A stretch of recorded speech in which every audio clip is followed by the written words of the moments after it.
शांति।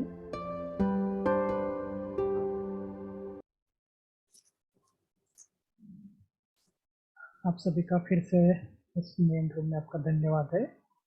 आप सबने बहुत अच्छी रीति से डिस्कशन किया होगा।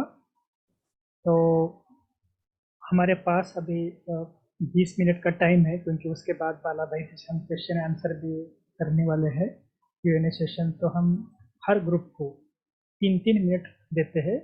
तो जो भी ग्रुप लीडर है वो तुरंत अपना जो डिस्कशन बता सकते हैं। पहला ग्रुप है पवित्रता लाइफ। इसमें से जो मेन जो लीडर है वो अपना माइक अनम्यूट करके बता सकते हैं कि आपके ग्रुप में क्या क्या है। ओनली समरी थोड़ा बता दें।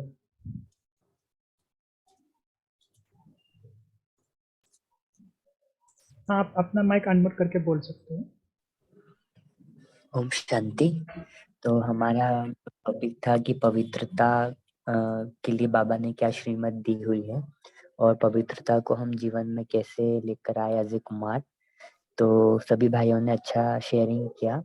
तो उसमें से कुछ इम्पोर्टेंट पॉइंट्स है कि जब हमारा अमृत वेला पावरफुल होता है, तो जैसे बाबा ने भी कहा है कि जब अमृत वेला तुम परमात्मा प्यार को दिल में समा लेते हो तो और दूसरा कोई भी प्यार आपको आकर्षित नहीं करता। तो इसलिए वीडियो ऑन करना है क्या भाई जी? हाँ जी, किया तो भी चलेगा वीडियो ऑन। हाँ। तो अमृत वेला हम बाबा के प्यार को अपने अंदर समा लेते हैं तो हमें कोई भी प्रकार का वो नहीं हो सकता, दूसरा कोई आकर्षित नहीं कर सकता है। और साथ में एक भाई जी ने शेयर किया था कि हमें कोई भी रिलेशंस में ओवर इन्वॉल्व नहीं होना है, न्यारा और प्यारा रहना है। ज्यादा हम किसी से अगर इन्वॉल्व हो जाते हैं रिलेशन में तो वो भी प्रॉब्लम होती है कुमार जीवन में, क्योंकि कुमार जो होते हैं वो जल्दी आकर्षित भी हो जाते हैं कई बार। तो उनको परखने की शक्ति भी धारण करना बहुत जरूरी है कि कहाँ पर हमें कितना हमारा समय देना है। फिर भाई जी ने शेयर किया था कि मनसा वाचा कर्मणा हमें पवित्रता को धारण करना है, और जैसे जैसा अन्न होता है वैसा मन होता है। तो एक भाई जी ने बहुत अच्छा बताया कि हम चाहे समर्पित कुमार भी हैं चाहे जॉब वाले हैं, तो उन्हें अन्न का बहुत ध्यान देना है कि खाना अपने हाथ से बनाकर हम खाते हैं तो प्योरिटी में बहुत ज्यादा मददगार साबित होता है। और फिर भाई जी ने शेयर किया कि हमें कोई भी प्रकार का आकर्षण किसी से नहीं होना चाहिए। जब भी हमको लगता है कि मैं आकर्षित हो रहा हूँ, तो जैसे बाबा ने मोह की 4 स्टेज बताई है। पहला होता है प्रभाव, फिर झुकाव, फिर लगाव, फिर लास्ट में होता है मोह। तो इन चारों स्टेज में हम कौन सी स्टेज में है ये चेक करना है।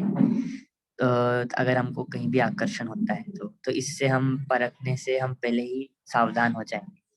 फिर एक और इम्पोर्टेंट चीज है, अगर हमको आत्मिक दृष्टि को बढ़ाना है, मतलब दृष्टि को प्योर करना है, चाहे लौकिक हो चाहे लौकिक हो, दृष्टि को प्योर करने के लिए हमको बहुत काल का अभ्यास करना जरूरी है। रोज रोज हम आत्मा को देखने की प्रैक्टिस बढ़ाएंगे, अपना टाइम टेबल ऐसा बनाएंगे, चार्ट ऐसा बनाएंगे तो वो भी सहज रीति हम कर सकते हैं। और फिर एक और है कि रात में जो पवित्रता की प्रॉब्लम कुमारों को आती है कि स्वप्न में पवित्रता जो चली जाती है, उसका सॉल्यूशन बाबा ने मुरली में दिया हुआ है। तो बाबा ने कहा है कि जब रात को सोते हो तो थके हारे ऐसे अलबेलेपन में सो जाते हैं तो रात को स्वप्न में उसका सजा मिलती है, पनिशमेंट। फिर सुबह उठते हैं तो अरमान आता है कि बाबा के फरमान को पालन नहीं किया तो मेरी पवित्रता चली गई। तो बाबा कहते हैं रात को आधा घंटा याद करके ही सोना है। चार्ट देखकर खाली बुद्धि होकर सोते हैं तो, और अकेले सोते हैं इसलिए विकारी स्वप्न आते। तो बाबा कहते मेरे साथ सो जाओ। तो ये प्रॉब्लम का सॉल्यूशन इस महावाक्य में है। ओम शांति। बहुत अच्छे भाई जी, ये सभी हम ध्यान में रखेंगे। दूसरा जो ग्रुप है लौकिक फैमिली, जो ग्रुप लीडर है अनम्यूट करके बोल दीजिए।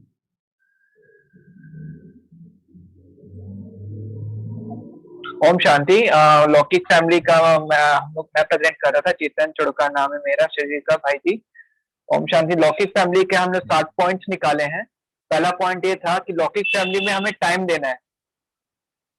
हम लोग को टाइम देना है। जैसे लौकिक में हम जैसे लौकिक वालों को टाइम देते हैं, उससे अलौकिक वालों को भी टाइम देना है। अलौकिक को टाइम देते हैं, उससे लौकिक वालों को भी टाइम देना है। हमें ज्यादा डिफरेंस नहीं करना है, यानी कि हम मेडिटेशन करके आ रहे हैं, लौकिक में जाकर दे रहे हैं और घर वालों से अच्छे से बात नहीं कर रहे हैं, लोग अपना अकेले अकेले में रह रहे हैं, एकांत महसूस कर अपना मनन चिंतन कर रहे हैं, ऐसा नहीं। उनसे भी प्यार से उनसे भी बात करना, टाइम देना लौकिक में। और एक दूसरा पॉइंट है हमारा कि लौकिक और अलौकिक में बैलेंस रखना है। लौकिक और अलौकिक में परिवर्तन करने का, लौकिक वालों को अलौकिक में परिवर्तन करने का सेवा करना है और उनको पुरुषार्थ करना है कि बाबा को अपना सारा बोझ देके और बाबा को सारा अपना लोगों का बोझ देके और बाबा को अपना समर्पित कर दो और बाबा को लौकिक से अलौकिक करने का सेवा करना है। तीसरा पॉइंट था, सॉरी ये अच्छे से नहीं बताया, डिफरेंस तीसरा पॉइंट था, हमें डिफरेंस अलौकिक में भी नहीं करना। अगर ऐसे बोलना नहीं है कि हम लौकिक वाले हम देवकुल के आत्मा, आप तो साधारण आत्मा है, ऐसे में डिफरेंस पाएगी तो लौकिक वाले अलौकिक में डिफरेंस आएगी नहीं जल्दी, और उनको वो ऐसे वो जल्दी नहीं आएगी। तो हमें उसको लौकिक वाले को मोटिवेट करना, हमें चाल चलन से और अलौकिक में लाने का प्रयास करना है। चौथा पॉइंट था, हमें अपना ज्ञान उन पर डायरेक्ट नहीं थोपना है कि हमें उन पर कि ऐसा हमारा गलत हो गया तो उनको, और नहीं, उनको अपने चाल चलन से अपने अपने बाबा जैसे बोलते हैं अपने मॉडल बन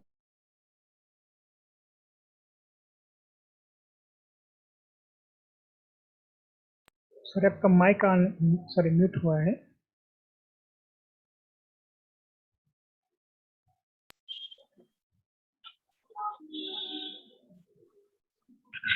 ओम शांति। आवाज आ रही है मेरी?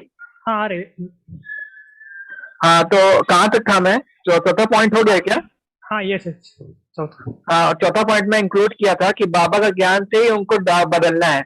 ऐसा ऐसा अपना वो ज्ञान का अपना थोपना नहीं है, बाबा के ज्ञान से उनको बदलना है। पांचवा पॉइंट था, ऐसा गृहस्थ लौकिक पवित्र में गृहस्थ व्यवहार में कोई ऐसा पवित्र बनकर दिखाए जो लोगों को दिखे कि हाँ ये लोग गृहस्थ व्यवहार में भी रह के भी पवित्र बन कर सकता है। जैसे हमारी शिवानी बहन जी लौकिक में गृहस्थ व्यवहार में भी पवित्र बनकर दिखाई है, तो ऐसा बनकर दिखाना है। तो छठा पॉइंट था, लौकिक और अलौकिक में बैलेंस तो रखना है और उनके साथ मिक्स नहीं होना। जैसे कि वो मैच देख रहे तो हम गलत पिक्चर देख रहे तो नहीं देखा, उनका अगर वो निंदा करे तो हमको निंदा नहीं करना है। हमें अपने मर्यादा ब्राह्मण कुल की मर्यादा को साथ में रख के उनके साथ रहना है और न्यारे बनकर रहना, न्यारे और प्यारे बनकर रहना है।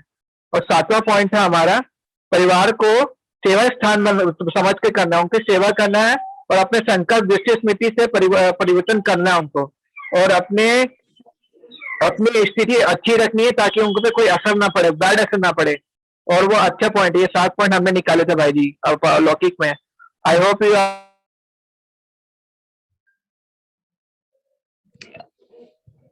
जी भाई जी,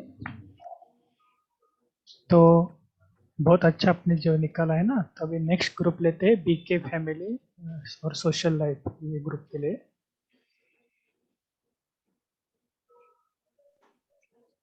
ओम शांति। हाँ जी। तो हम लोगों ने कुछ पॉइंट निकाला BK family life social life में। सोशल लाइफ में भी सोशल मीडिया भी है, तो कुछ भाइयों ने सोशल मीडिया के ऊपर में बोला है कि सोशल मीडिया का इस्तेमाल हम सेवा के लिए कर सकते हैं बहुत अच्छी तरह से, इससे बहुत लोगों तक इसकी पहुंच होगी और हम अच्छा से पुरुषार्थ भी कर सकते हैं सोशल मीडिया का यूज करके। और सबसे हम सब सोशल लाइफ, फैमिली लाइफ और बीके लाइफ में एकात्मकता का भाव होना चाहिए। सबको हमें एक समान देखना है, ऐसे नहीं कि हम बहुत बड़े ज्ञानी हैं और परिवार वाले शूद्र है और दुनिया वाले ऐसे हैं, तो यह भाव हमें नहीं होना चाहिए। और लौकिक और लौकिक लाइफ में बैलेंस होना चाहिए। अगर ज्ञान योग में अच्छे हैं तो सोशल मीडिया वीक नहीं बनता है। और सोशल मीडिया से कोविड के समय में हमें बड़े भाई बहनों का क्लास मिलने का अच्छा अवसर मिला। उसके बाद पॉइंट है,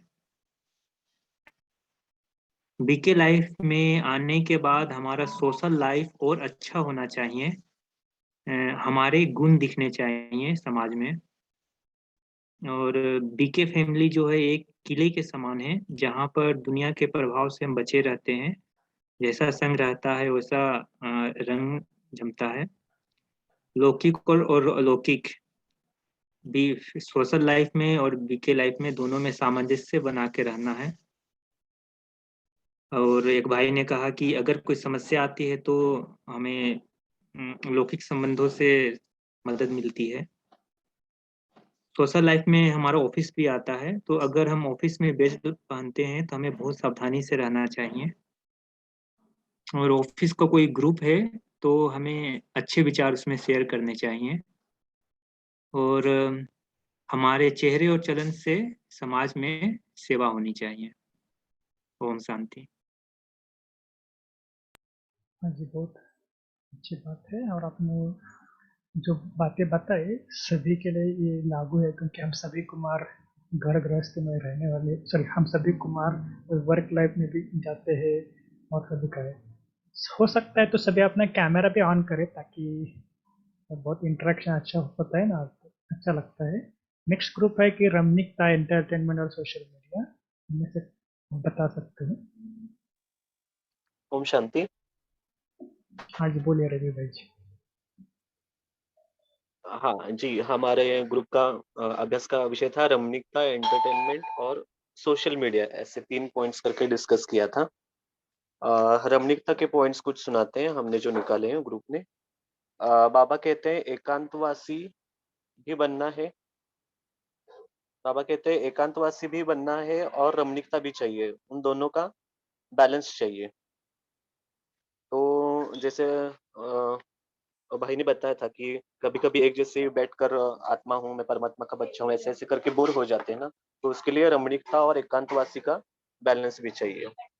और दूसरा आगे का पॉइंट निकाला है कि रमणीकता लाने के लिए मुरली में जो भिन्न-भिन्न टाइटल्स मिलते हैं, जैसे कि स्वराज्याधिकारी हैं, तो वो छोटे-छोटे योग के प्रयोग करके भी हम वो रमणीकता ला सकते हैं।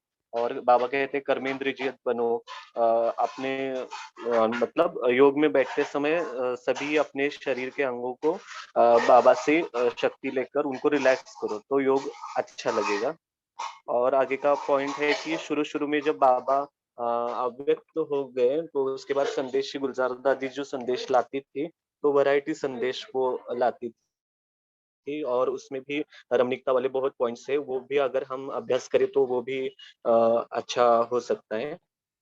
और रमणीकता बाबा ने बताया कि गाना सुनते हैं, म्यूज़िक मतलब गाना सुनने से अगर मूड कोई ऑफ हो जाता है तो बाबा कहते हैं कि अच्छे-अच्छे गाने सुनो तो मूड भी आपका जो ऑफ हो गया है या कुछ मुरझाइश आई है तो वो भी ठीक हो सकती है।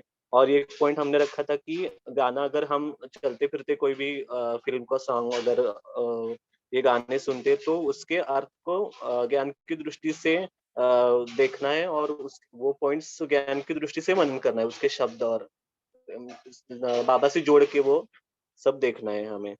और एक पॉइंट निकाला था स्वमान, म्हणजे रमणीकता लाने के लिए स्वमान अनेक हैं हमारे डेली मुरली में मिलता है।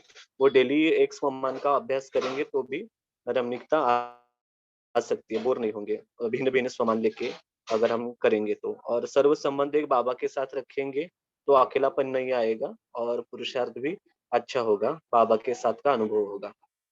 और दूसरा था हमारा पॉइंट सोशल मीडिया के ऊपर। सोशल मीडिया पर पॉइंट्स है सोच समझ कर यूज करना है सोशल मीडिया का। उसमें जो भी व्यर्थ है अगर जा जा रहे हैं व्यर्थ में तो तुरंत अपने ऊपर अटेंशन आना चाहिए कि मैं व्यर्थ में जा रहा हूँ।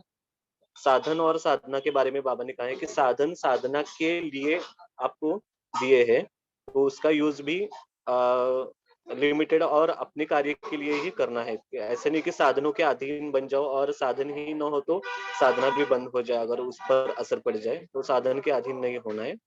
और एक पॉइंट निकाला है साइंस के साधनों मतलब साइंस की पावर से साइलेंस पावर ज्यादा पावरफुल है।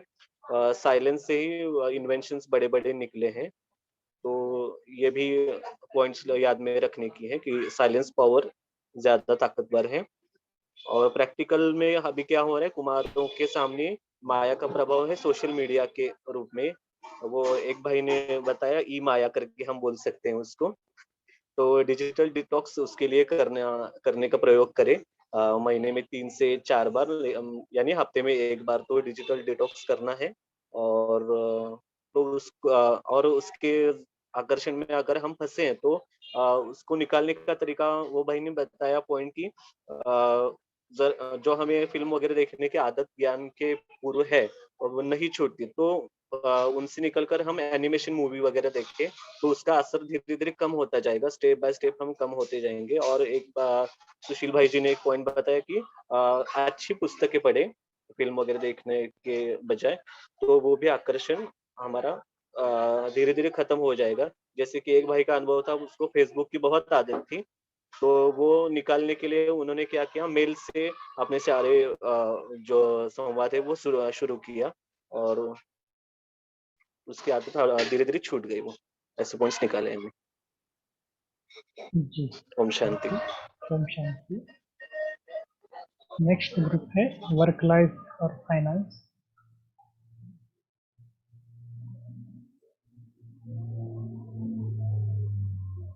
जो ग्रुप लीडर है अर्जुन भाई जी ग्रुप में है।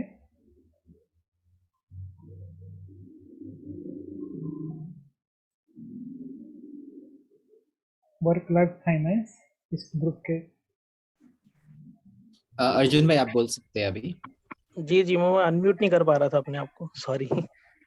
सो वर्क लाइफ बैलेंस जो बताया, मतलब वर्क लाइफ एंड फाइनेंस जो टॉपिक था, उस पर जो भी ओवरऑल डिस्कशन से पॉइंट्स निकले हैं, तो जैसा है कि मोस्ट जो चैलेंजिंग है वो ये है कि वर्क लाइफ और हमारी जो स्पिरिचुअल लाइफ है उसमें बैलेंस बनाना। क्योंकि हमें, जैसा कि हम अभी देखते हैं, सभी कुमार है, सभी वर्किंग, मोस्टली जो है वर्किंग होते ही है, तो हमारी जो वर्क लाइफ है प्लस हमारी जो पर्सनल लाइफ, जो भी लौकिक लाइफ बोलते हैं इसको, इन दोनों में बैलेंस बना के रखना। इसके लिए तो ज्यादातर देखा जाए तो ये जो अज्ञानी लोग हैं ये भी समझते हैं इस बात को। कई एमएनसीज होती है जो वर्क लाइफ बैलेंस की कई पॉलिसीज भी लेके आती है कि आज के जो चैलेंजिंग वर्ल्ड है इसमें अपने आप को अपडेट रखना है, कंपटीशन का वर्ल्ड है, तो इन सब के चीज़ों को ध्यान में रखते हुए ये काफ़ी टाइम कंज्यूमिंग चीज़ें होती है। सो उस टाइम को कैसे मैनेज करें ताकि हम अपनी पर्सनल लाइफ पे भी ध्यान दे पाएँ। क्योंकि आज जो जैसा देखा जाता है, जो कल्चर दिख रहा है कि कमाने में लोग इतने व्यस्त हो गए कि ना अपनी फैमिली पे ध्यान दे पाते हैं, पर्सनल लाइफ पे ध्यान नहीं दे पाते हैं। सो उसके लिए कई कंपनियां भी पॉलिसीज लेकर आई है कि वर्क और लाइफ दोनों में बैलेंस हो। क्योंकि देखा जाए तो मेन अर्निंग जो वर्किंग का जो पर्पस है वो यही है कि एक कंफर्टेबल लाइफ इंसान जी पाए। तो उसी के लिए इस पे डिस्कशन ओवरऑल हुआ है। तो वो लौकिक लोगों के लिए हुआ है कि लाइक जो जनरल पीपल है वो ये कि उनकी पर्सनल लाइफ, जो फैमिली लाइफ है और जो वर्किंग लाइफ है उसमें बैलेंस है। बट हमारे लिए चैलेंजिंग थिंग ये है कि पर्सनल लाइफ भी है, वर्किंग लाइफ भी है, साथ में हमारी एक स्पिरिचुअल लाइफ भी है, जो कि हमारे श्रीमत के जितने भी प्रिंसिपल्स है हम वो भी फॉलो कर पाए उसमें साथ में, और इन दोनों लाइफ का बैलेंस भी रख पाए। तो इसके लिए काफी चैलेंजेस आते हैं, जैसा कि डिस्कशन हुआ, कई भाई हैं जैसा बताते हैं कि ऑफिस कल्चर जो है उसमें संग दोष का काफी रहता है, क्योंकि ब्राह्मण का संग हर किसी को इजीली नहीं मिल पाता है वर्क प्लेसेस पे। सो वही मैंने कई लोग हैं जैसा कि करते हैं कि ज्यादा बात नहीं करते हैं, इन्वॉल्व नहीं होते थिंग्स में, तो वो लोग भी आपको अलग अलग रख देते हैं। तो ऐसा नहीं होना चाहिए। जैसे श्रीमत ये नहीं कहती है, श्रीमत यही कहती है हमारा बिहेवियर सबसे इतना लवफुल हो कि हमारी जो भी कोई बातें हैं वो इजीली मान ले। जैसे कई बार होता है फूड के चक्कर में आता है कि लाइक जैसे लंच साथ में होता है तो कई बोलते तुम फूड शेयर नहीं करते हो या हमारा नहीं खाते हैं, तो कई ये भी चैलेंजेस आते हैं कई कुमारों को। तो वो इजीली हम यदि लवफुल होंगे उनके साथ, नेचर में जो हमारा बिहेवियर होगा उनके साथ लवफुल होगा, तो इजीली वो एक्सेप्ट करते हैं आजकल चीजों को, समझते हैं कई कुमार, तो कई सहयोग भी देते हैं। फिर जैसे हम कहीं जाते हैं साथ में, कई लोग उनका साथ पसंद नहीं करते हैं, तो ऐसा नहीं होना चाहिए। कुमारों में फिर यही डिस्कशन हुआ कि उनके साथ रहकर भी हम स्पिरिचुअल लाइफ को गेन कर सकते हैं, आगे बढ़ सकते हैं इसमें भी। तो चैलेंजेस सभी के साथ हैं, बट हमारा नेचर उनके साथ, इसका बेस पॉइंट ये निकला कि लवफुल नेचर होगा तो इजीली हम उनमें इन्वॉल्व हो पाएंगे। और फिर साथ में और दूसरे चैलेंजेस भी रहते हैं कि ये फाइनेंस का रहता है कई कुमारों को, कि जो धन कमाते हैं उसमें कई जो ऐसे हैं कि ऐसी जॉब है जिसमें उनको झूठ बोलना पड़ता है। तो जहाँ तक है कि इसके बारे में फिर पॉइंट निकला कि कई बार बाबा ही मुरली में कई बार कहता है कि बिजनेस में, व्यापार में झूठ तो बोलना ही पड़ता है, क्योंकि आजकल का जो कलयुग माहौल है इसमें बिना झूठ बोले आप ईमानदारी से धन कमा लो, इतना इजी नहीं होता है। सो इसमें ये है कि बाबा की जो श्रीमत है, हाँ ठीक है धन कमा रहे हैं बट आपको ऐसा गिल्ट फील होता है तो उसका जो भी कुछ एक हिस्सा होता है, जैसे दादी प्रकाश मणि जी ने अपनी कुमारों के लिए स्पेशली कि अपनी जो भी इनकम होती है मंथली उसके 4 पार्ट करें एक स्वयं के लिए रखें, एक अपनी लौकिक फैमिली को दें, एक सेविंग्स रखें और एक पार्ट उसका यज्ञ में लगाएं, तो वो धन सफल होगा ना, तो उससे जो हमारा झूठ बोलने से जो भी कुछ हिसाब किताब यदि बनता भी है तो वो चुक तो इजीली हो जाएगा और हमारा धन भी सफल हो जाएगा। तो ये मुरली में ही फॉलो मतलब है श्रीमत की इसके लिए, तो ये डिस्कशन हुआ था, तो कई कुमार को इससे भी सॉल्यूशन मिला है। तो ओवरऑल यही डिस्कशन था, टाइम अपना वर्क लाइफ बैलेंस हम कैसे मैनेज करें। हाँ जी, तो अभी हमारा नेक्स्ट ग्रुप है फिजिकल हेल्थ। ओम शांति। हाँ जी, बोलिए। फिजिकल हेल्थ में हमारे कुमार भाइयों ने जो डिस्कस किया उसमें 3 बातें मेन आई हैं। तो एक है एक्सरसाइज, दूसरा है डाइट और तीसरा रेस्ट। तो हमारे भाइयों ने हर एक का अपना पर्सनल एक्सपीरियंस शेयर किया। उदाहरण बताया ब्रह्मा बाबा का, जो इतने 93 उम्र के थे लेकिन फिर भी फिट थे, हाइट वेट उनका एकदम जैसे कि बहुत फिट था। तो हमारे भाइयों ने एक्सरसाइज के बारे में तो डिस्कशन बताया ही, साइकिलिंग, वॉकिंग, प्राणायाम और सूर्य नमस्कार और साइकिलिंग वगैरह जो भी है वो बताया। एक भाई ने बताया रेस्ट के बारे में कि हम कुमारों को या ब्राह्मण परिवार वालों को 4 घंटा एक्स्ट्रा मिलते हैं, क्योंकि हम 4 बजे उठते हैं और बाकी तो 7 बजे उठते हैं, तो वो रेस्ट का भी मिल जाता है। लेकिन सबसे मेन बात आई तो डाइट में। तो डाइट में जो बताया गया कि हमारे डिसूजा भाई जी ने बहुत अच्छा अपना एक्सपीरियंस शेयर किया है कि उन्होंने डाइट को ही अपनी तपस्या बना दी। तो भोजन तो कुमार अपने हाथों से बनाते हैं और बनाना भी तपस्या है और खाना भी तपस्या है। तो उन्होंने अपना एक्सपीरियंस बताया कि 6 महीना चबा के खाने की तपस्या की, क्योंकि भोजन जो है जो 50% of the food is digested in the mouth. तो हमें चबा के भोजन खाना है, एकांत में अकेले में खाना है, टीवी या कुछ भी देखते हुए, सोशल मीडिया देखते हुए नहीं खाना है, क्योंकि उससे हमारा डाइजेशन ठीक नहीं होगा।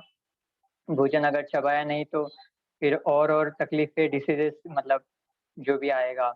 और जो बाला भाई जी ने भी शेयर किया था कि मेरा शरीर किस विधि से ठीक रह सकता है, इसका भी ज्ञान होना चाहिए। तो इसी रीति से हमें हर एक का अपना हेल्थ देखना है कि किस विधि से हम अच्छे से अपने शरीर को मेंटेन कर सके, ताकि योग भी कर सके और सेवाएं भी कर सके। तो एक और नई बात सामने आई जो आजकल बहुत पॉपुलर हो रही है, नेचुरल डाइट की ओर हम सब बढ़ रहे हैं।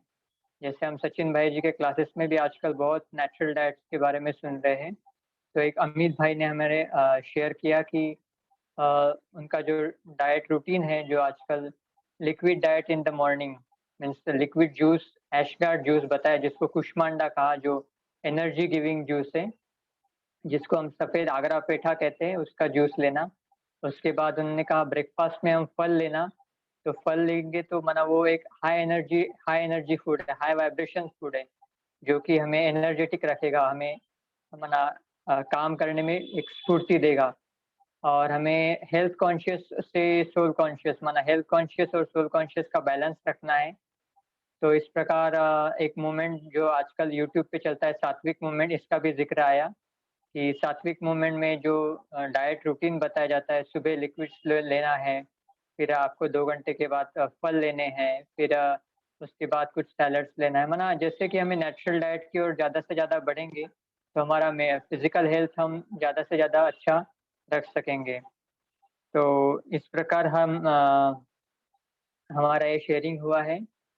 तो इसमें एक और बताना चाहेंगे कि जितना हम डाइजेशन को अपना ठीक रखेंगे उतना ही सब कुछ ठीक होगा। ये मेरा पर्सनल एक्सपीरियंस भी है कि अगर डाइजेशन ठीक नहीं है तो हम कुछ भी नहीं कर सकते, न मन लगता है कुछ काम करने में, न योग में, न सेवा में।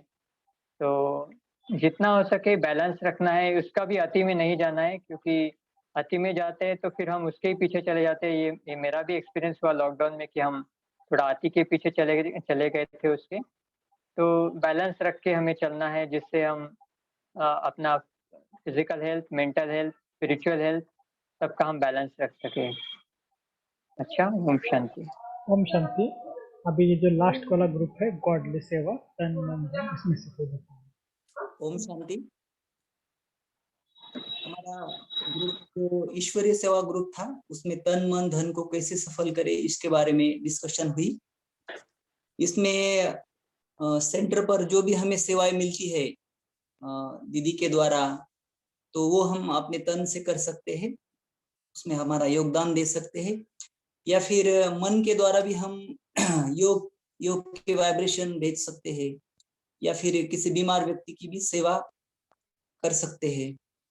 और जो भी हम धन कमाते हैं, तो धन के द्वारा भी बाबा के यज्ञ में हम यथाशक्ति सहयोग कर सकते हैं।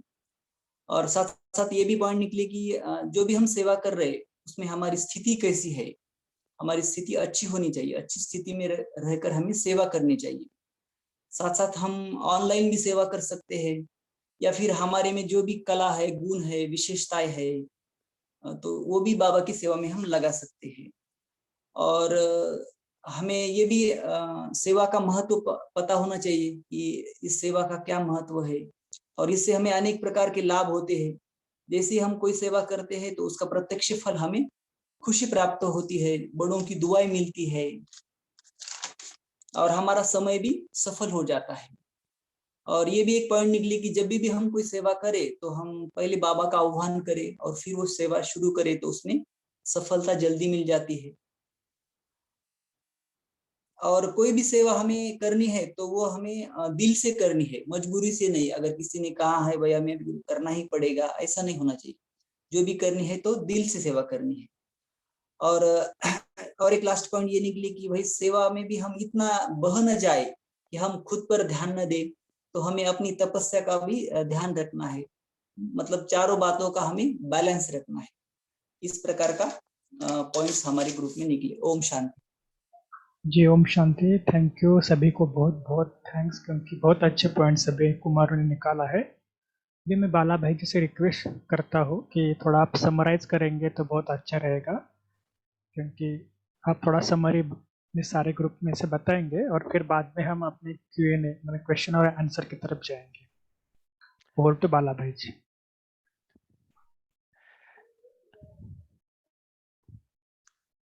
अच्छा डिस्कस हुआ है। ऐसा फोरम होना भी बहुत जरूरी है जहां हम दिल खोल के बात कर सके कि हमारे पुरुषार्थ चल कैसे रहा है और उसमें कौन से क्लैरिफिकेशंस चाहिए, क्या करने से आगे बढ़ सकते हैं, क्या नहीं करने से आगे बढ़ सकते हैं। तो अच्छे विचार आए हैं।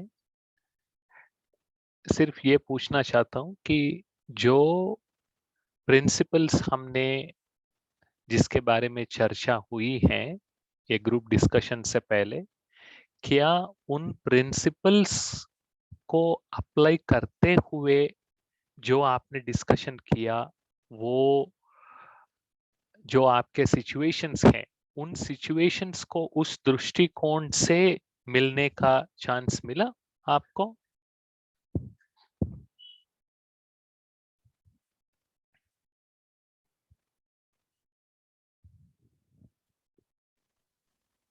जी भाई, ये हमने वो Why I think principle we should repeat question again. I'm saying जो प्रिंसिपल्स विचार सागर मंथन के बारे में, principle plus context is equal to practice, ये जो बातें हमने डिस्कस की हैं, उस प्रिंसिपल्स के आधार पर या उस प्रिंसिपल्स को लेकर जो आपके सिचुएशंस हैं, इश्यूज हैं, उन पर रिफ्लेक्ट करने का अवसर मिला आपको ये ग्रुप डिस्कशन के टाइम पे? हाँ मिला है भाई जी, बहुत अच्छे हैं। Okay. हाँ भाई जी मिला है। हर ग्रुप से एक एक दो पॉइंट तो वो निकले हैं कि जो हम अपने लाइफ में जो हो रहा है उससे कनेक्ट कर सके। करेक्ट या ये वेरी इंपॉर्टेंट है, क्योंकि जो भी बाबा के महावाक्य हैं उन पर उनको विचार करने का सही तरीका अगर हमें मिल जाए, जैसे हमने डिस्कस किया, तो बहुत सारे इश्यूज के आंसर्स हम खुद ढूंढ सकते हैं। क्योंकि कई बार क्या होता है, आप जो सिचुएशन गो थ्रू कर रहे हो, आप कितना भी समझाओ मुझे, कई बार मेरे जो बैकग्राउंड के हिसाब से वो मैं समझ नहीं पाऊंगा। तो ये भी होता है कि कुमारों में कि जो बड़ों को सुनाया, लेकिन अगर बड़े किसी भी कारण से समझ नहीं पाए हैं या किसी भी कारण से वो टाइम नहीं दे पाए हैं और उन्होंने कुछ कह दिया और वो पॉइंट आपको अप्लाई नहीं होता है या आप अप्लाई नहीं कर सकते हैं, तो वो फ्रस्ट्रेशन और बढ़ जाएगा। तो इसलिए ओपनली ऐसा कॉन्वर्सेशन करना, ऐसा डिस्कशन करना, साथ साथ बाबा की बताई हुई किस महावाक्य को मेरे अपने सिचुएशन के लिए कैसे मुझे अप्लाई करना है, ये जो स्किल है, ये जो क्षमता है, इसको डेवलप करना ये बहुत बहुत जरूरी है। क्योंकि आगे चल के ये भी आप लिख सकते हैं, आगे चल के बाबा ने तो कई साल पहले आगे चल के इस बारे में बताया, लेकिन अभी वो समय आ गया है। वर्तमान समय में मन को विचलित करने वाली बातें बहुत आएंगी, मन को कंफ्यूज करने वाली बातें बहुत आएंगी। तो ऐसे टाइम पे हमें रिलैक्स होके थोड़ा समय निकाल के मेरा क्या होगा इस डर को बाजू रख के बाबा ने जो बातें सुनाई हैं उनके बारे में सोचना, विचार करना, ये बहुत जरूरी है।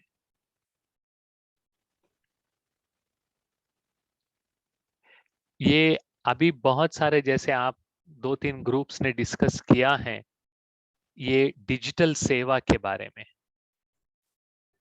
कई बार क्या होता है कुमारों को कि वो सुनना ज्यादा चाहते हैं, तो इसलिए एक क्लास खत्म हुआ तो दूसरे क्लास पे ज्वाइन करेंगे, तीसरे क्लास पे ज्वाइन करेंगे, क्योंकि अभी जूम की धूम चल रही है सारे दिन में, क्योंकि टाइमिंग ही ऐसा बन गया है।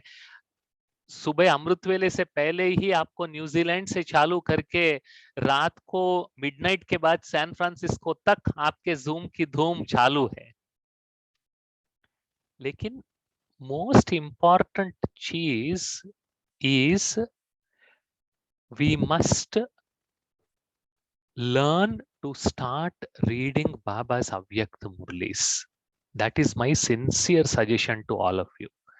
1969 से लेके 2016-17 तक तो जो रेगुलर मुरलियां चली हैं, उन सभी मुरलियों को ध्यान से पढ़ना और हर मुरली में जो अच्छे अच्छे पॉइंट्स आपको मिल रहे हैं, इंसाइट्स मिल रहे हैं, उनको नोट करना। ये इसके लिए आप एवरी वीक थोड़ा सा समय निकालो, क्योंकि बहुत सारी क्लैरिटी आपको ये पॉइंट से मिल जाएंगे। ये मोस्ट इंपॉर्टेंट पुरुषार्थ दुख इस बात की है, मैं कहना चाहता हूं कि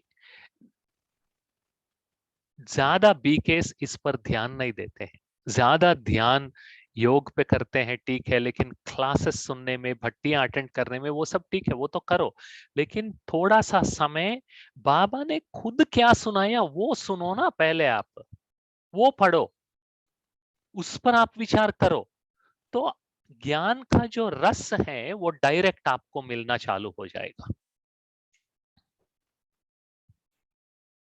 Okay, Puneet bhai, go ahead. So very well said about Avyakt Murli churning and reading on our own. Thanks. So out of all the conversation, what was happening, so we have lots of very interesting questions and very practical too. So one question one brother is asking, how do I feel pure and constant love with Baba? Sometimes I feel very attached to Baba, sometimes very dry. That's fine. So this is where we should use our, again, what Baba says, we are human. हमें उन राहों पर चलना है जहां गिरना और संभलना है। हम गिरे ही नहीं तो हम चलना ही बंद कर देंगे। तो इसलिए आप में से कोई सॉफ्टवेयर से हैं कि उसमें 2 शब्द हैं, एक फीचर और दूसरा बग। जो आपका प्रोग्राम चलता है उसको हम फीचर कहेंगे, जो ठीक से नहीं चलता है, जो मिस्टेक है, एरर है, उसको हम बग कहेंगे। बीच बीच में अगर आपको ऐसा लगता है, आपको ड्राई फील होता है या आप लॉस्ट फील करते हो, उसमें कोई गलत नहीं है। जैसे ही आप उस स्थिति का अवेयर हो जाते हो, ये करने की कोशिश करो जिससे आप फिर आपकी स्थिति वापस मिल जाए। And one of the best methods that I do, जब भी मुझे लगता है तो मैं क्या करता हूं, मैं मोबाइल को साइलेंस में रख के साइलेंटली वॉकिंग करने चले जाता हूं नेचर में, और एक 15-20 मिनट अच्छी तरह से ब्रिस्क वॉकिंग करने के बाद slowly my mood starts coming back. This is one of the most important suggestions I want to give. Spend time in nature. Become more physically active. Don't spend time in dark rooms, including Baba's room. ज्यादा time वहां बैठने की जरूरत नहीं है। Specially Covid times में या sunlight मिलता ही नहीं है, हवा मिलती ही नहीं है, एसी चालू कर देते हैं और रूम में बैठ जाते हैं और योग के लिए बैठ जाते हैं, नींद आ जाती है तो ऑटोमेटिकली मन सोशल मीडिया की तरफ चली जाती है, फेसबुक की तरफ चली जाती है। नहीं, make your self more physically active, get in touch with the nature. बाहर चलना चालू करो आप। हाँ, मास्क भी पहनो, सोशल डिस्टेंसिंग भी करो, लेकिन ग्रीनरी की तरफ, नेचर से जुड़ो आप। तो आपका मेंटल हेल्थ और जो आपका मेंटल फ्रेशनेस है वो अच्छा होगा। Yeah, thanks. I remember, like, how Brahma Baba used to go into Pahadi. It is just the natural, because वो natural beauty है वहाँ की. Thank you. Yeah. So कोई भाई वे भी बता रहे हैं कि how to talk to and handle family members and relatives when they are forcing us for marriage, and what is the Balabhai's personal experience in this. And one more connected question, जैसे भाई जी ने एक formula दिया है कि principle plus context equals to practice. जैसे हमारे family में माताजी, पिताजी और हम हैं, तो फैमिली वाले कहते हैं कि शादी कर लो, तो क्या हम ये एक कॉन्टेक्स्ट है? Good question. देखो, एक चीज हमें ये समझना बहुत जरूरी है, लौकिक वाले शादी के लिए हमें इसलिए फोर्स करते हैं ताकि हमारी सिक्योरिटी और हमारी सेफ्टी उसका टेक केयर हो। और कम्युनिटी में, मतलब सोसाइटी में, सिक्योरिटी और सेफ्टी का मतलब है शादी कर लेना, ताकि you will have one person to take care of you, चाहे कुमार हो चाहे कुमारी हो। तो उनके हिसाब से सिक्योरिटी और सेफ्टी लाने के लिए रास्ता एक ही है, वो है शादी। तो principle is security and safety, practice is शादी। लेकिन उसी प्रिंसिपल को क्या हम दूसरे तरीके से भी सेटिस्फाई कर सकते हैं?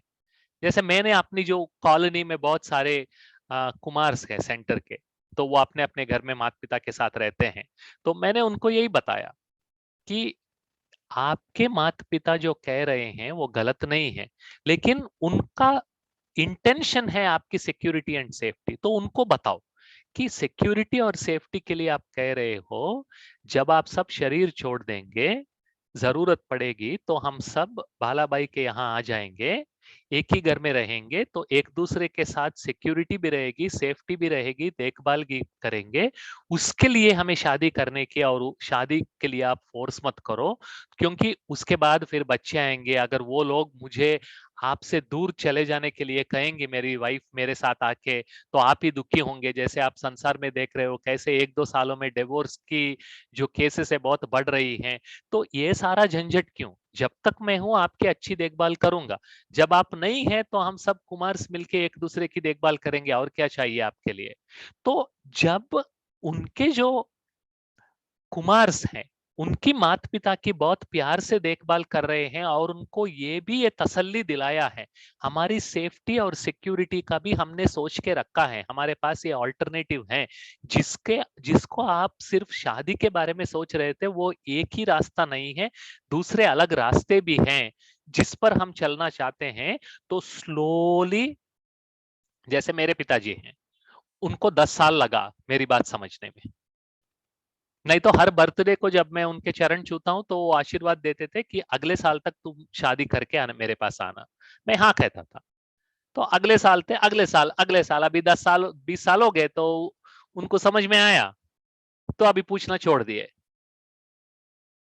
तो we need to be patient, we should not get irritated, we should acknowledge कि वो किस दृष्टिकोण से कह रहे हैं, लेकिन उनको हमें समझाना है कि हमारी जो सेफ्टी और सिक्योरिटी है उसका हमने इंतजाम किया है।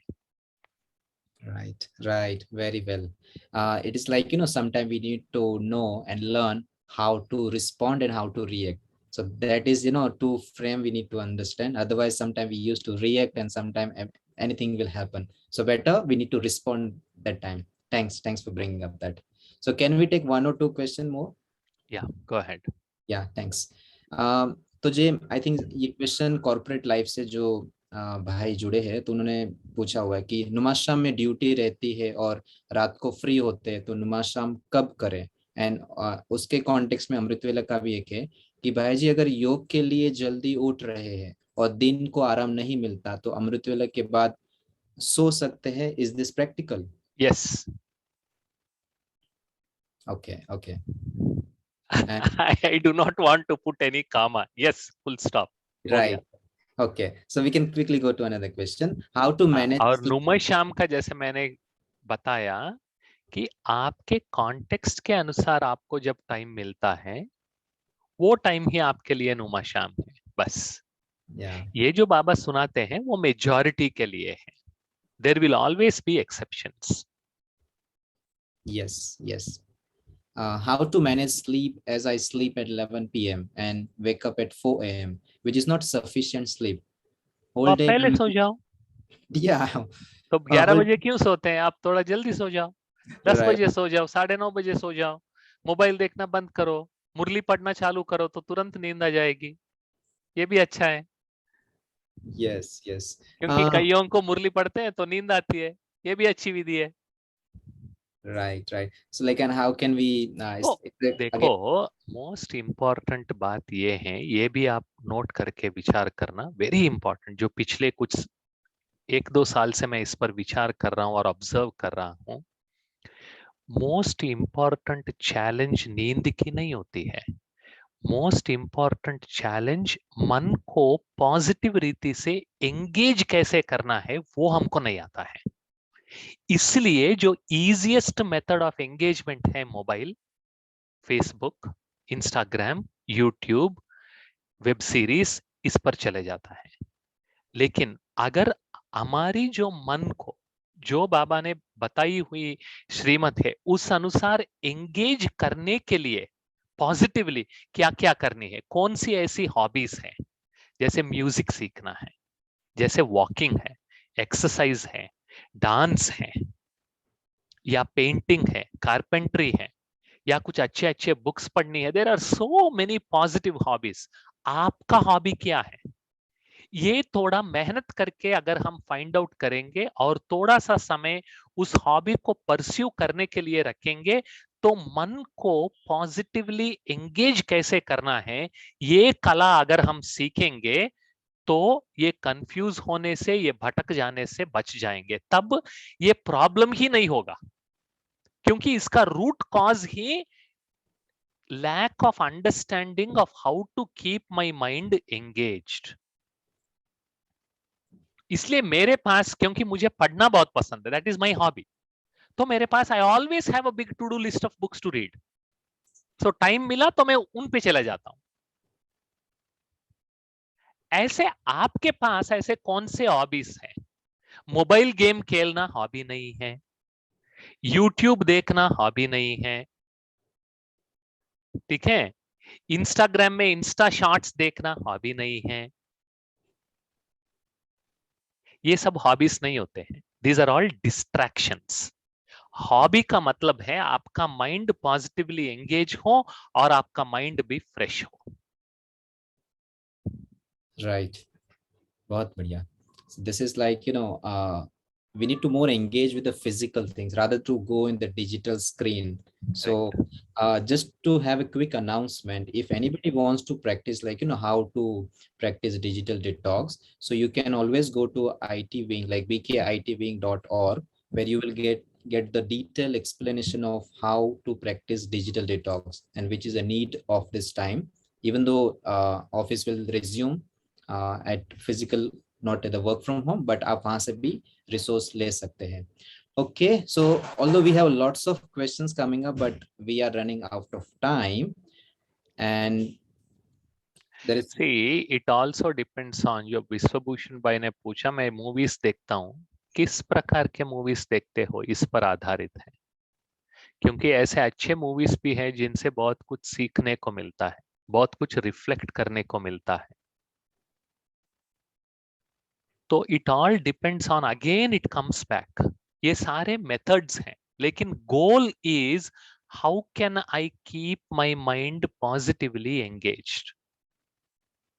सही तरीके से मैं अपने मन को किस प्रकार से एंगेज कर सकता हूं. This question you have to answer, because the principle is this. आपके कॉन्टेक्स्ट के हिसाब से आप क्या करना चाहते हैं, तो वो आप अपना नया प्रैक्टिस निकालिए. राइट. हाँ, वैक्सीनेशन के बारे में कोई कुछ कहना चाहता है, लेकिन उससे पहले मैं ये कहना चाहता हूं कि बी केस में ये फैली हुई है कि कोरोना बहुत छोटी है, उसका फ्रीक्वेंसी कम है, योग करने से हमारा फ्रीक्वेंसी बढ़ेंगी, इसलिए वैक्सीनेशन की जरूरत नहीं है. I am sorry, I am using this word, this is all pure ignorance. ये बकवास है. ऐसा कोई फ्रीक्वेंसी नहीं है, ऐसा कोई वाइब्रेशन नहीं है. जाके आप अपना बोथ द डोसेस वैक्सीनेशन ले लीजिए. Because some of these things we tend to spread nonsense just because it is a nice animation, colorful animation, and they will quote one or two Baba's Murlis out of context. Don't overestimate yourself and your yoga power. Let us be humble and let us understand how the health is and how it works and follow the process. Yes. There is a lot of unnecessary misinformation, disinformation also in PKs. Especially ये frequency को लेके चलता है, लेकिन frequency को angstrom बताते हैं. उनको देने वाले को ये भी पता नहीं angstrom is 10⁻⁸ meters, which is used to measure wavelength.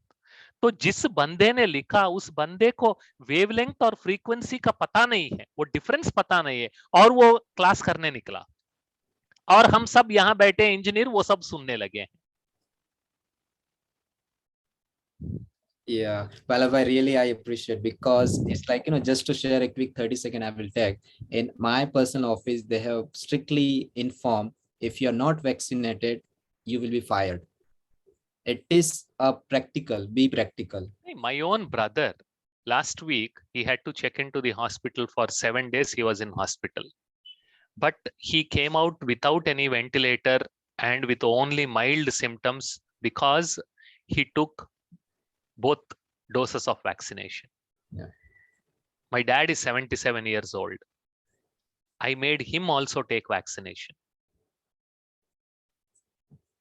क्योंकि ये बहुत सारी चीजें आजकल बीकेस के लैंड में बहुत फैल रही हैं, ये गलत है. और फूड के बारे में भी बहुत सारी गलत चीजें फैल रही हैं. ये खाओ, ये मत खाओ, ये दूध नहीं लेना चाहिए, ये वेगन बनना चाहिए, ये अहिंसा है, हिंसा है. अगर दूध नहीं लेना है तो कृष्ण की इतनी कहानियां कहाँ से आई हैं? मधुबन में चाय क्यों बनती है? मधुबन में कर्ड क्यों देते हैं? छाछ क्यों खाते हैं? और ब्रह्मा बाबा ने चाय क्यों लिया है? अरे थोड़ा तो सोचो. ये नहीं खाना है, अरे आपके शरीर के हिसाब से क्या जमता है वो आप टेस्ट करके लो ना. ये भाई ने ये बताया, वो बहन ने वो बताया, इस मुरली में ये सिखाया. अभी मैंने आपको डेट भी दिया मुरली का कि अपनी शरीर किस प्रकार से चलता है, उस प्रकार से जानकर उस हिसाब से चलाना सीखो. ऐसा नहीं कि ये क्लास में ऐसे सुनाया, इसको ये अच्छा लगा इसलिए मैं भी फॉलो कर रहा हूं. आपको ठीक हुआ या नहीं हुआ वो पहले आप चेक करो. अच्छा लगता है तो आप करो.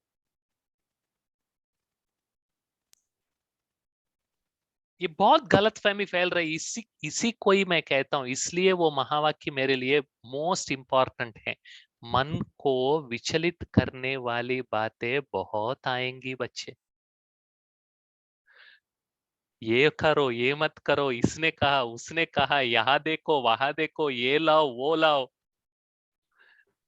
Very simple, don't complicate your life. I have few simple rules of thumb जो मैंने आपको आज सुनाया, बहुत सारी चीजें, and that is what kept my purusharth also simple and enjoyable. Yes.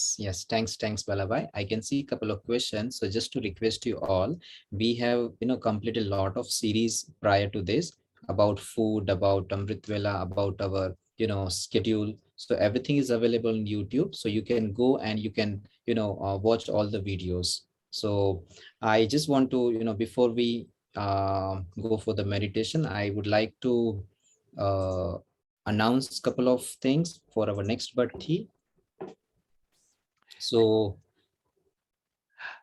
Is it okay, Puneet bhai, I take your leave because I have next session. Bye bye, Dayanand bhai, Abhijit bhai. Yes. Yeah, Thanks. thank you. It was a pleasure. I hope it was useful. Yes, thanks, brother, and thanks from entire our team. So we will be loving to invite you again with practical solution. Thank you so much, Thank brother. you. Appreciate Om it. Shanti. Thank you. Okay. So हमारी जो next भट्टी होने वाली है वो 26th of December को है, तो ये नोट कर लीजिए। और बहुत ही इंटरेस्टिंग टॉपिक अगेन हम लेके आएंगे आप सभी के लिए, ताकि इट इज नॉट ओनली कि हम सिर्फ ऑर्गेनाइजर है वही बेनिफिट होते हैं, नो, सभी के लिए बहुत अच्छा इंटरेस्टिंग टॉपिक रहेगा। तो जो टाइमिंग है वो सेम रहेगा 10 to 12:30 एंड मीटिंग आईडी भी सेम रहेगा। And one thing, you will be getting this recording post in our Jagdamba Bhavan channel, but we will be having in Zoom so we can have a more interaction. And साथ साथ ये भी है कि हमारे पास दूसरा एक प्रोजेक्ट चल रहा है कि समय की पुकार देवी गुणों से संपूर्ण देवताओं की ओर। तो ये एवरी अल्टरनेट संडे को होता है, जो 14 डेज के बाद आता है। और हमारे पास मास्टर क्लासेस होते हैं, इसमें अव्यक्त मुरली का चिंतन होता है। बहुत ही अच्छा ये प्रोजेक्ट यूनिक वे में किया गया है। तो आपको यहाँ पे ईच वैल्यू जो है हमारी कि संपूर्ण देवता की ओर हम जाएंगे, तो उसकी ईच वैल्यू के ऊपर डिस्कशन होता है। उसमें अव्यक्त वाणी का भी जो बाबा की एग्जैक्ट वर्जन है वो किया जाता है। और इसमें इंटरेस्टिंग बात ये भी है कि आपको डेली चार्ट फिल करना पड़ता है, वो बहुत ही सिस्टमेटिक वे में। तो आप हमें संपर्क कर सकते हैं, जो हमारे ईमेल आईडी है यहाँ पे भी। और इस भट्टी में अगर आपको कुछ सुझाव है, कुछ फीडबैक है, तो we really want to make it more interesting, तो आप इस दिए हुए नंबर में संपर्क कर सकते हैं। या फिर कोई और भी आपको बात शेयर करनी है, please feel free to reach out to us via email और WhatsApp. So before we leave we can have a powerful दृष्टि। तो आप मैं सभी को निवेदन करता हूं कि आप कुछ समय के लिए, रिक्वेस्ट है कि अभी आप आपका वीडियो स्टार्ट कीजिए। एंड जैसे हम कोई भी भट्टी, कोई भी प्रोग्राम के बाद हम दृष्टि का लेन देन करते हैं, तो अभी हम वर्चुअली दृष्टि का लेन देन करेंगे। तो प्लीज आप सभी को रिक्वेस्ट है कि आपका कैमरा कुछ समय के लिए स्टार्ट कीजिए।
बसा लिया।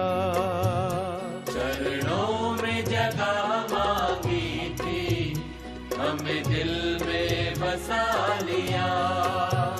थे एक नजर के प्यासे, नजरों में समा लिया। आपका शुक्रिया, आपका शुक्रिया, आपका शुक्रिया, आपका शुक्रिया।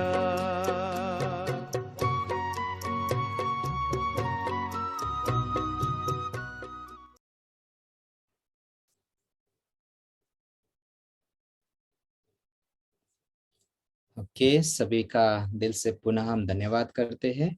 हम पुनः मिलेंगे और तब तक के लिए आपका जो संडे है बहुत ही सुखमय आप बिताइए। सभी को दिल से ओम शांति। Thank you.